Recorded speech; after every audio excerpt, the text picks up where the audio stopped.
मित्रों, जब भी प्रेम की बात आती है तो सबसे पहले हमारे मन में राधा कृष्ण के प्रेम की कथा याद आती है। परंतु अधिकतर जनमानस के मन में ये सवाल उठता है कि जब भगवान कृष्ण राधा रानी से बेइंतहा प्रेम करते थे तो फिर उन्होंने उनसे शादी क्यों नहीं की। अगर आपके मन में भी ये सवाल उठता हो तो ये वीडियो आपके लिए ही है, क्योंकि आज के इस वीडियो में मैं आपको इसी सवाल का जवाब बताने जा रहा हूं कि आखिर भगवान श्री कृष्ण ने राधा रानी से विवाह क्यों नहीं किया। तो वीडियो के अंत तक हमारे साथ जरूर बने रहें। नमस्कार मित्रों, द डिवाइन टेल्स पर आपका एक बार फिर से स्वागत है। हिंदू धर्म ग्रंथों में इस प्रसंग से जुड़ी कई कथाएं प्रचलित हैं, जिनमें से सबसे पहली कथा के अनुसार ऐसा माना जाता है कि राधा कोई और नहीं बल्कि श्री कृष्ण का ही एक रूप थी। स्कंद पुराण की माने तो श्री कृष्ण को आत्मा राम भी कहा जाता है, अर्थात जो अपनी आत्मा में ही रमण करते हुए आनंदित रहता है और उसे आनंद की अनुभूति के लिए किसी अन्य की आवश्यकता नहीं होती। उनकी आत्मा तो राधा ही है, अतः राधा और कृष्ण को कभी अलग नहीं किया जा सकता। ऐसे में फिर राधा और श्री कृष्ण के विवाह होना और बिछड़ने का सवाल ही नहीं उठता। श्री कृष्ण ने ही खुद को दोनों रूपों में प्रकट किया है। ये भगवान का एक मनोरम रूप है। पुराणों में उनके इस रूप को रहस्य, अध्यात्म और दर्शन से जोड़कर देखा गया। वहीं ब्रह्म वैवर्त पुराण में वर्णित कथा के अनुसार श्री कृष्ण के साथ राधा गोलोक में रहती थीं। एक बार उनकी अनुपस्थिति में श्री कृष्ण अपनी दूसरी पत्नी विरजा के साथ घूम रहे थे। तभी राधा आ गई। वे विरजा पर नाराज होकर वहां से चली गईं। श्री कृष्ण के सेवक और मित्र श्रीदामा को राधा का यह व्यवहार ठीक नहीं लगा और वे राधा को भला बुरा कहने लगे।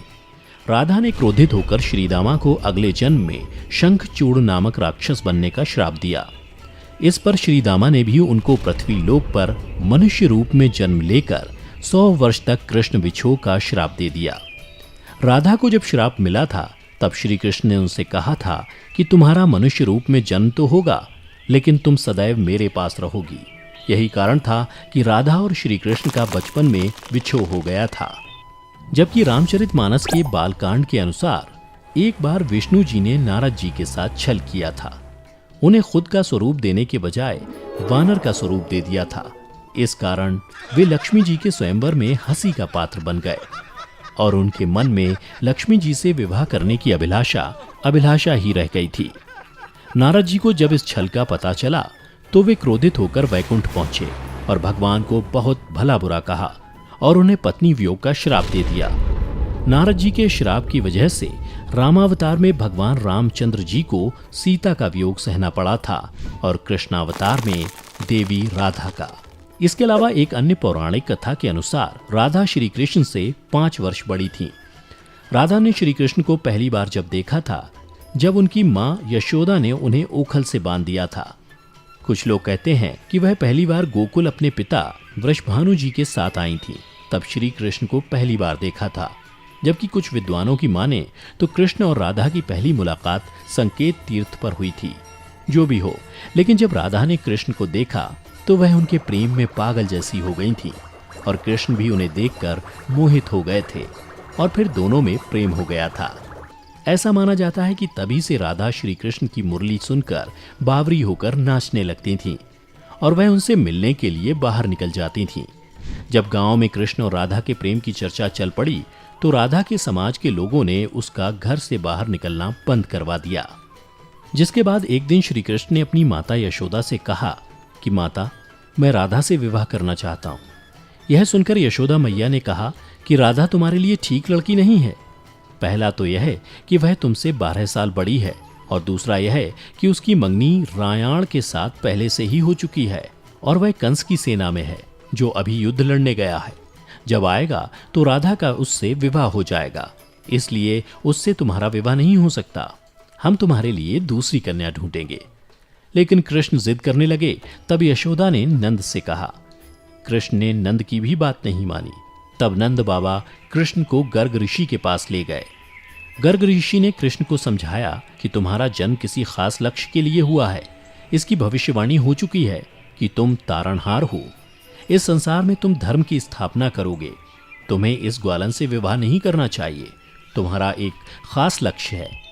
तब श्री कृष्ण कहते हैं कि मुझे नहीं बनना तारणहार, मैं तो अपनी गायों, ग्वालनों और इन नदी पहाड़ों के बीच ही रहकर प्रसन्न और आनंदित हूँ।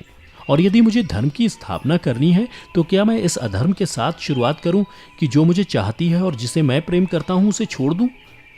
यह तो न्याय नहीं है। गर्ग मुनि हर तरह से समझाते हैं, लेकिन कृष्ण नहीं समझते हैं। तब गर्ग मुनि उन्हें एकांत में यह रहस्य बता देते हैं कि तुम यशोदा और नंद के पुत्र नहीं, देवकी और वासुदेव के पुत्र हो, और तुम्हारे माता पिता को कंस ने कारागार में डाल रखा है। यह सुनकर श्री कृष्ण कुछ भी कहने की स्थिति में नहीं रहे और फिर उन्होंने कहा, कृपया मेरे बारे में कुछ और बताइए। तब गर्ग मुनि ने कहा कि नारद ने तुम्हें पहचान लिया है और तुमने अपने सभी गुणों को प्रकट कर दिया है। तुम्हारे जो लक्षण इस ओर संकेत करते हैं कि तुम ही वह महापुरुष हो जिसके बारे में ऋषि मुनि चर्चा करते हुए आ रहे हैं। यह सुनकर श्री कृष्ण चुपचाप उठे और गोवर्धन पर्वत की सबसे ऊंची चोटी पर जाकर अकेले आकाश को देखने लगे।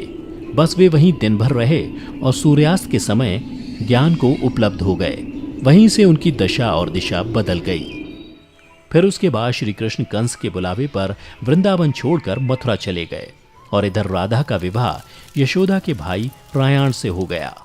मित्रों, इसलिए भगवान कृष्ण ने कहा कि राधा तो मेरी आत्मा है, भले ऐसे में मैं उससे विवाह करूं या ना करूं, इससे क्या फर्क पड़ता है। विवाह के बाद भी राधा का ना तो मेरे प्रति स्नेह कम हुआ और ना ही मेरा राधा के प्रति। इसलिए मित्रों, अगर आप भी किसी से प्रेम करते हैं और आपकी उससे शादी नहीं होती है तो निराश ना हो, बल्कि उसके प्रेम को अपने मन में हमेशा के लिए याद रखें, जैसा कि श्री कृष्ण ने किया था। तो मित्रों, उम्मीद करता हूं कि आपको श्री कृष्ण और राधा की ये प्रेम कथा पसंद आई होगी। अगर पसंद आई हो तो इसे ज़्यादा से ज़्यादा लाइक करें और अपने दोस्तों के साथ शेयर भी अवश्य करें। फिलहाल आज की वीडियो में इतना ही। अब हमें इजाज़त दें। आपका बहुत बहुत शुक्रिया।